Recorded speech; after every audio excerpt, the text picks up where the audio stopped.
ओम श्री बृहस्पते नमः। ओम नमो भगवते वासुदेवाय।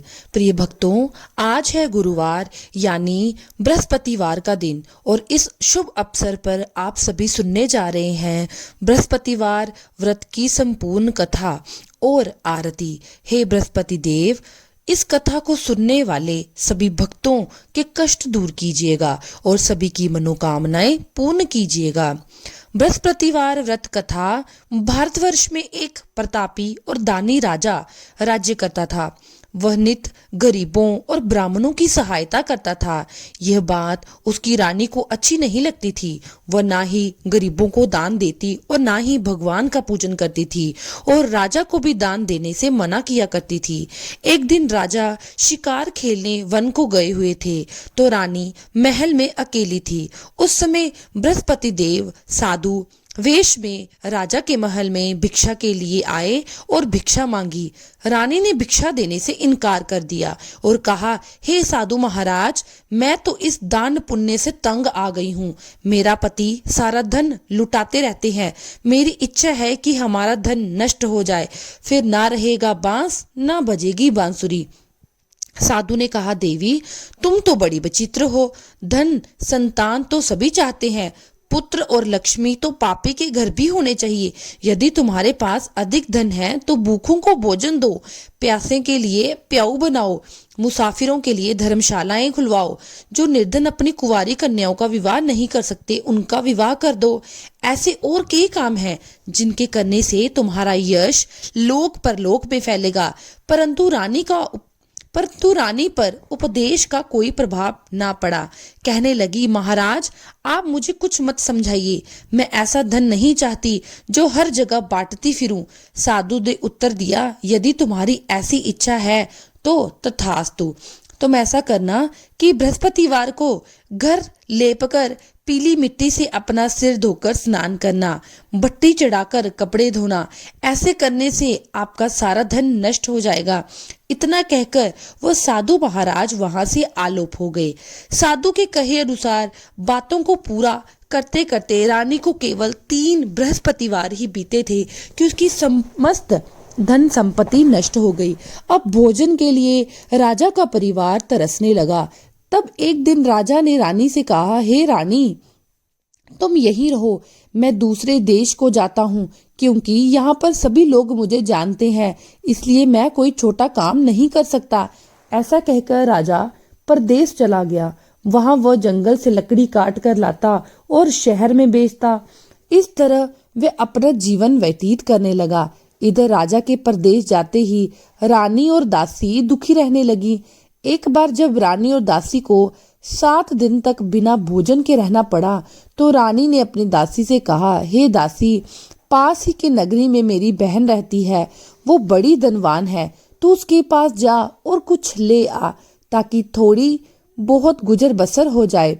दासी रानी की बहन के पास गई। उस दिन गुरुवार था और रानी की बहन उस समय बृहस्पतिवार व्रत की कथा सुन रही थी।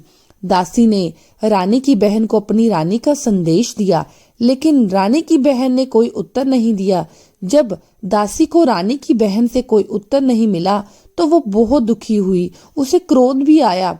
दासी ने वापस आकर रानी को सारी बात बता दी। सुनकर रानी ने अपने भाग्यों को कोसा। उधर रानी की बड़ी बहन ने सोचा कि मेरी बहन की दासी आई थी, परंतु मैं उससे नहीं बोली, इससे वो बहुत दुखी हुई होगी।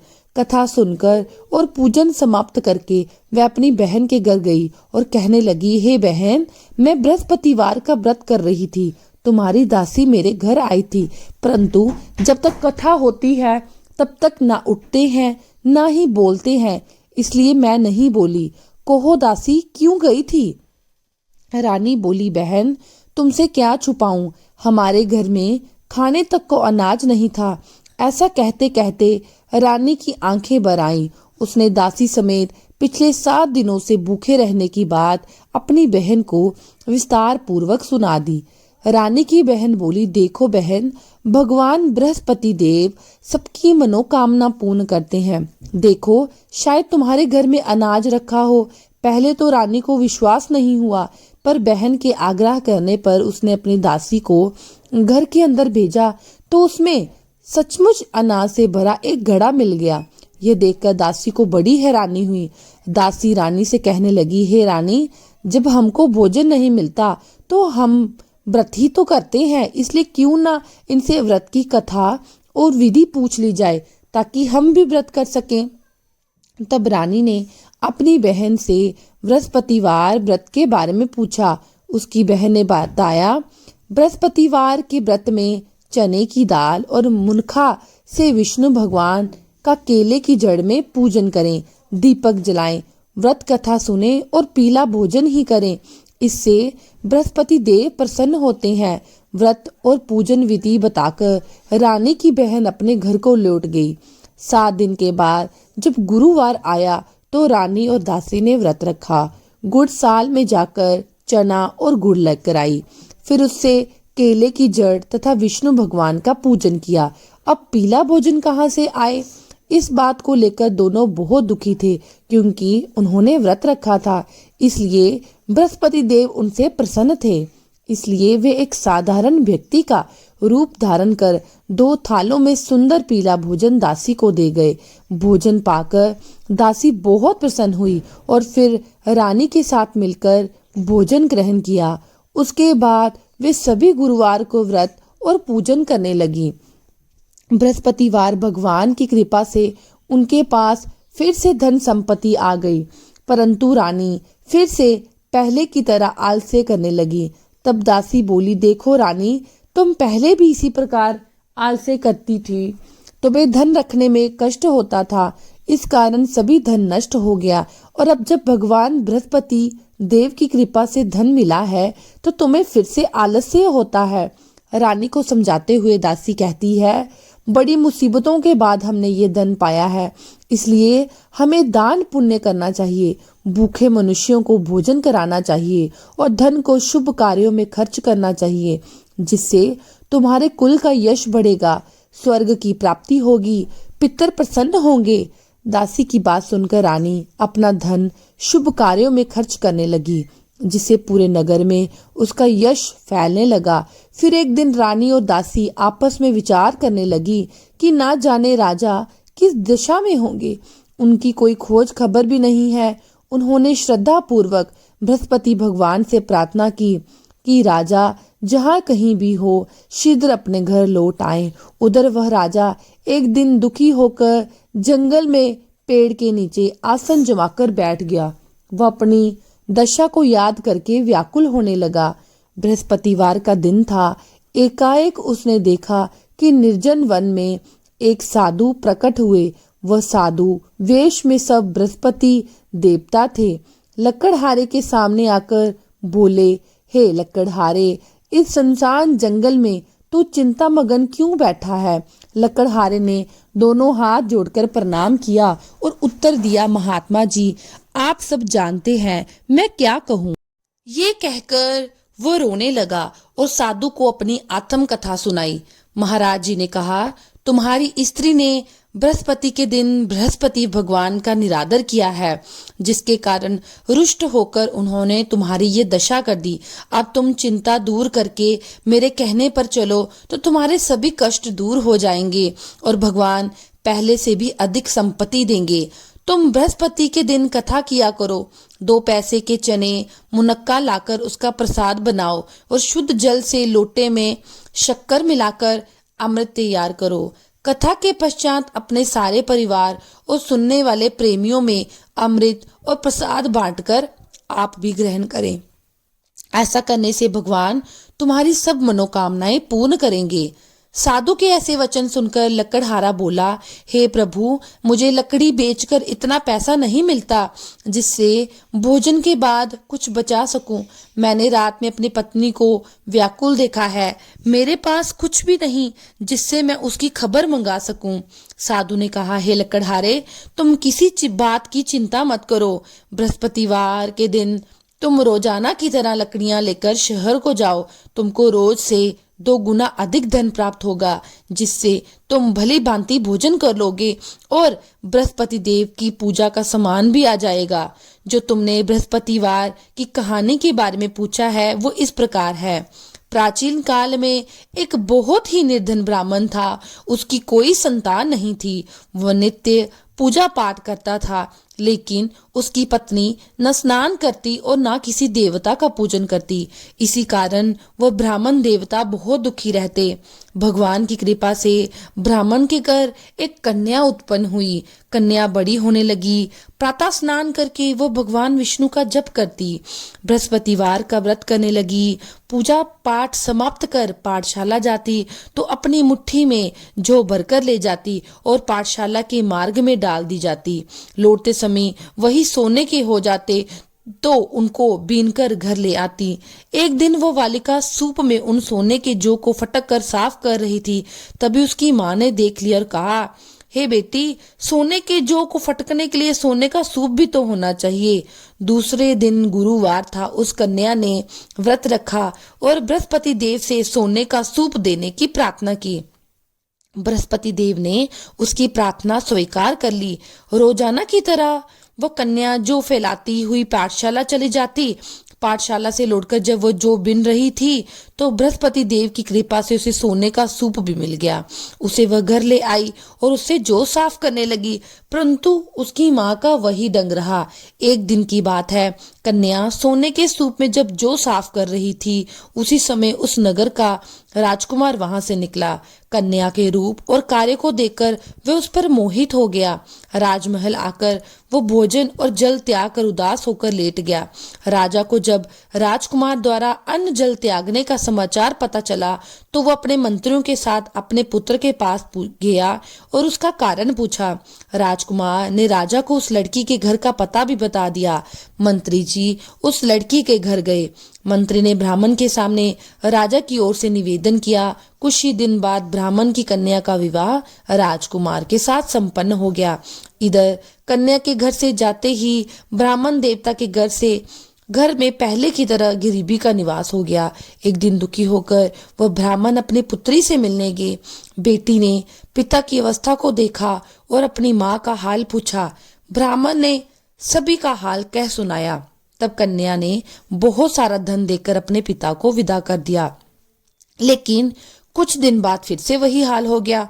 ब्राह्मण फिर अपनी कन्या के यहाँ गया, सभी हाल कहा तो पुत्री बोली, हे पिताजी, आप माताजी को यहाँ लाओ, मैं उन्हें यह विधि बता दूंगी जिससे गरीबी दूर हो जाए।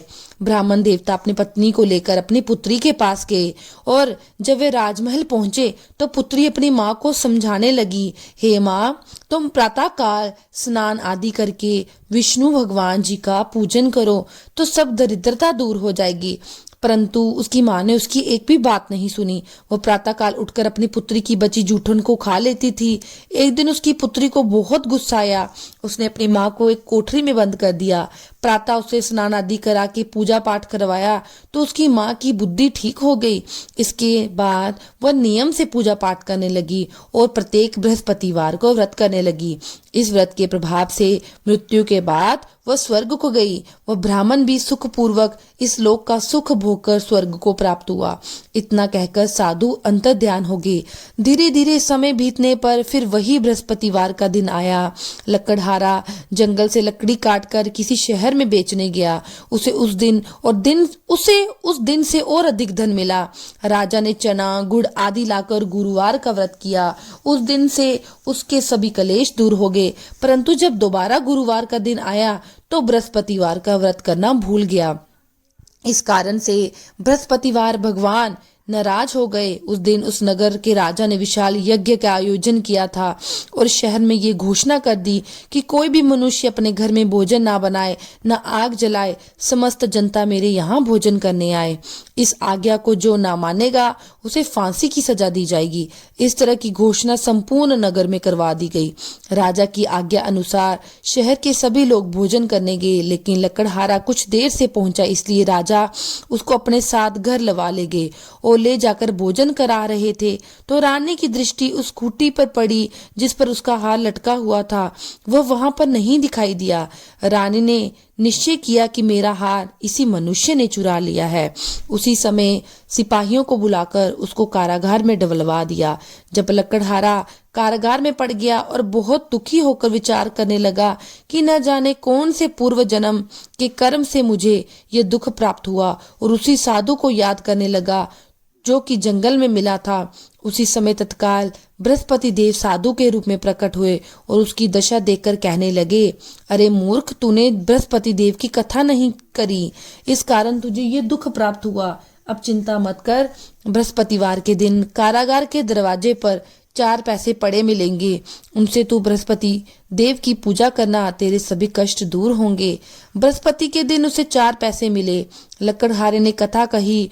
उस रात को बृहस्पति देव ने उस नगर के राजा को स्वप्न में कहा, हे राजा, तुमने जिस आदमी को कारागार में बंद किया है वह निर्दोष है, वह राजा है, उसे छोड़ देना। रानी का हार उसी खूंटी पर लटका है।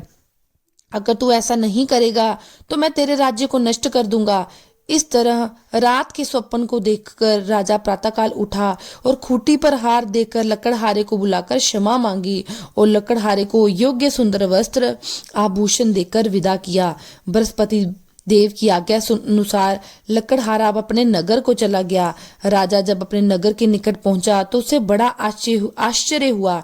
नगर में पहले से अधिक बाग, तालाब, कुएं, बहुत सी धर्मशालाएं, मंदिर आदि बन गई हैं। राजा ने पूछा, ये किसका भाग और धर्मशाला है? तब नगर के सब लोग कहने लगे, वह सब रानी और बांदी के हैं। तो राजा को आश्चर्य हुआ और गुस्सा भी आया। जब रानी ने ये खबर सुनी कि राजा आ रहे हैं, उन्होंने बांदी से कहा, हे दासी, देख, राजा हमको कितनी बुरी हालत में छोड़ गए थे। हमारी ऐसी हालत देखकर वो लौट ना जाए, इसलिए तू दरवाजे पर खड़ी हो जा। आज्ञा अनुसार दासी दरवाजे पर खड़ी हो गई। राजा आए तो उन्हें अपने साथ ले आई। तब राजा ने क्रोध करके अपनी रानी से पूछा कि यह धन तुम्हें कैसे प्राप्त हुआ? तब उन्होंने कहा, हमें ये सब धन बृहस्पति देव के इस व्रत के प्रभाव से प्राप्त हुआ। अब राजा ने निश्चय किया कि 7 रोज बाद तो सभी बृहस्पति देव का पूजन करते हैं, परंतु मैं प्रतिदिन दिन में 3 बार कहानी और रोज व्रत किया करूंगा। अब हर समय राजा के दुपट्टे में चने की दाल बंधी रहती और दिन में 3 बार कहानी कहता। एक रोज राजा ने विचार किया, चलो अपनी बहन के यहाँ हो आए। इस तरह निश्चय कर राजा घोड़े पर सवार होकर अपनी बहन के पास चला गया। उसने देखा कुछ आदमी एक मुर्दे को लिए जा रहे हैं। उन्होंने उन्हें रोका तो राजा कहने लगा, अरे भाइयों, मेरे बृहस्पति देव की कथा सुन लो। वे बोले, लो, हमारा तो आदमी मर गया है, इसको अपनी कथा की पड़ी है। परंतु कुछ आदमी बोले, अच्छा कहो, हम तुम्हारी कथा ही सुनेंगे। राजा ने दाल निकाली और जब कथा आदि हुई तो मुर्दा हिलने लगा, और जब कथा समाप्त हुई तो राम राम करके वह मनुष्य खड़ा हो गया। आगे मार्ग में उसे किसान खेत में हल चलाते हुए मिले। राजा ने उसे देखा तो उससे बोले, अरे भैया, तो मेरी बृहस्पतिवार की कथा सुन लो। किसान बोले, जब तक मैं तेरी कथा सुनूंगा तब तक 4 हरैया जोत लूंगा, जा अपनी कथा किसी और को सुना। इस तरह राजा आगे चलने लगा। राजा के हटते ही बैल पछाड़ खाकर गिर गए और उस किसान के पेट में बड़ी जोर का दर्द होने लगा। उस समय उसकी माँ रोटी लेकर आई। जब उसने अपने पुत्र को इस हालत में देखा तो बेटे ने उसे अपना सारा हाल बताया। बुढ़िया दौड़ी दौड़ी उस घुड़सवार के पास पहुंची और बोली, मैं तेरी कथा सुनूंगी, तो अपनी कथा मेरे खेत पर चलकर ही कहना। राजा ने बुढ़िया के खेत पर जाकर कथा कही, जिसके सुनते ही बैल उठ खड़े हुए और किसान के पेट का दर्द भी कम हो गया। राजा अपनी बहन के घर पहुंचा। बहन ने भाई की खूब मेहमानी की। दूसरे रोज प्रातःकाल राजा जगा तो वो देखने लगा कि सब लोग भोजन कर रहे हैं। राजा ने अपनी बहन से कहा, ऐसा कोई मनुष्य है जिसने भोजन ना किया हो? मेरी बृहस्पतिवार की कथा सुन ले। बहन बोली, भैया, ये देश ऐसा ही है, पहले यहाँ लोग भोजन करते हैं, बाद में अन्य काम करते हैं। अगर कोई पड़ोस में हो तो दिख आऊं। वह ऐसा कहकर देखने चले गई, परंतु उसे ऐसा कोई व्यक्ति नहीं मिला जिसने भोजन नहीं किया हो। अतः वे एक कुम्हार के घर गई और उसका लड़का बीमार था। उसे मालूम हुआ कि उसने 3 दिन से कुछ नहीं खाया।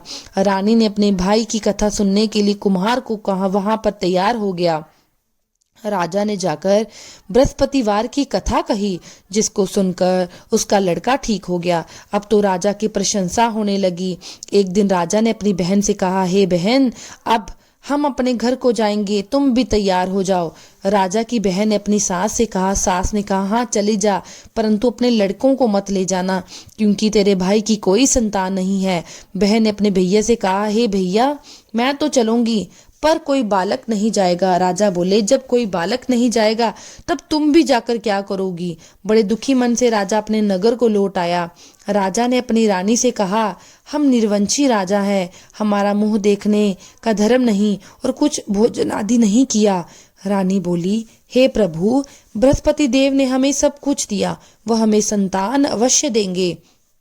उसी रात को बृहस्पति देव ने राजा को स्वप्न में कहा, हे राजा, उठ, सभी सोच त्याग दे, तेरी रानी गर्भ से है। राजा को ये बात सुनकर बड़ी खुशी हुई। 9वें महीने में उसके गर्भ से एक सुंदर पुत्र पैदा हुआ। तब राजा बोला, हे रानी, स्त्री बिना भोजन के रह सकती है, बिना कहे नहीं रह सकती। जब मेरी बहन आए तब तुम मुझसे कुछ मत कहना। रानी ने सुनकर हाँ कर दिया। जब राजा की बहन ने ये शुभ समाचार सुना तो वो बहुत खुश हुई और अपने भाई की यहाँ बधाई लेकर पहुंची। तब रानी ने कहा, घोड़ा चढ़कर तो नहीं आई, गधा चढ़ी आई। राजा की बहन बोली, भाभी, मैं इस प्रकार ना कहती तो तुम्हें संतान कैसे मिलती। बृहस्पति देव ऐसे ही हैं, जैसे जिसके मन की कामनाएं हैं सभी को पूर्ण करते हैं। जो सद्भावना पूर्वक बृहस्पतिवार का व्रत करता है, कथा पढ़ता है अथवा सुनाता है, दूसरों को सुनाता है, बृहस्पति देव उसकी सभी मनोकामनाएं पूर्ण करते हैं। बोलिए प्रेम से बृहस्पतिवार देव की जय। अगर आपको मेरी वीडियो पसंद आती है, मेरे चैनल को लाइक, शेयर और सब्सक्राइब करना ना भूलें। जय बृहस्पति देव की।